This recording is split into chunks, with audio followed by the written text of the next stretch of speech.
Well, so far, 57 MPs have now signed a motion of no confidence in the Speaker, Sir Lindsay Hoyle, about his handling of the vote, which didn't, in fact, take place in the end, on whether there should be a ceasefire in the Gaza war. They included the Conservative MP for Bolton West, Chris Green. He's here at the House of Commons in Westminster now. Good morning. Good morning, Chris. Do you want him to go? Yes, I think there's a huge question hanging over the Speaker of the House of Commons' position at the moment. He interfered in the normal proceedings of the House. He went against the Clerk of the House of Commons' advice, and he did it, it seems, at the behest of Keir Starmer, the leader of the Labour Party.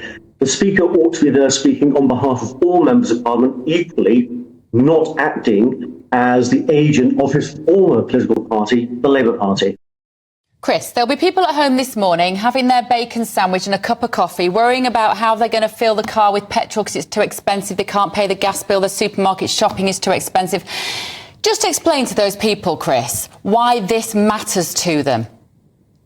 Well, the starting point on this is the Scottish National Party, as all opposition parties do, have an opportunity to raise their concerns in Parliament. And it's quite right that when they choose that a ceasefire on Gaza is their priority, that's what they want to talk about in our democracy, in our House of Commons, that they have the right to discuss their issue, which is a ceasefire in Gaza.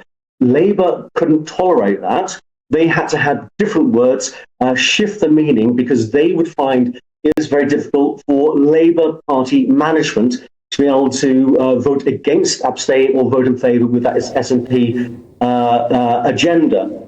Now, that's the normal parliamentary process. And what happened with the Speaker of the House of Commons, he changed the standing orders. The standing orders are there to make sure that normal proceedings in the House have order. By doing what he did, he created chaos, and he undermined our ability to have normal operations, normal democratic operations in the House of Commons. This is serious for the Speaker to do. People watching might be thinking, that's interesting, but does it matter really, Chris, in the end, what Parliament says or thinks about a ceasefire? Because Netanyahu, the Israeli Prime Minister, isn't frankly interested. He's not listening to pressure from the United States. He's certainly not going to listen to what Parliament does. And by the way, what happened yesterday sent the most terrible image around the world of our own Parliament, I think.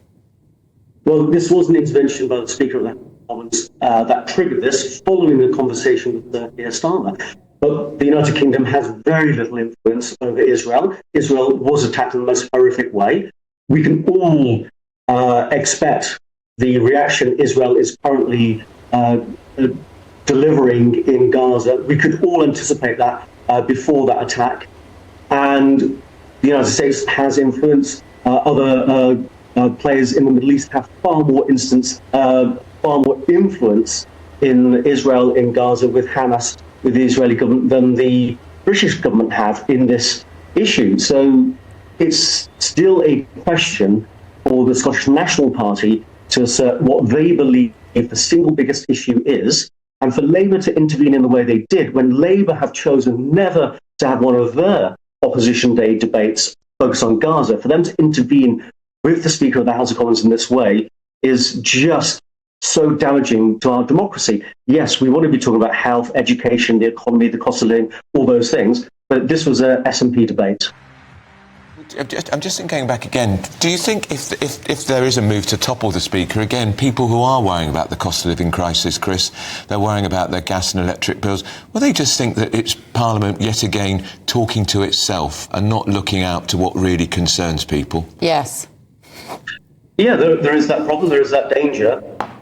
But when you have a situation where the Speaker, at the behest of Sir Keir Starmer, leader of the Labour Party, usurps and goes against the view of the Clerk of the House of Commons, if he usurps normal democratic processes, it's actually fundamentally damaging to our democracy. And our democracy is the ability to deal with these questions over cost of living, education and health.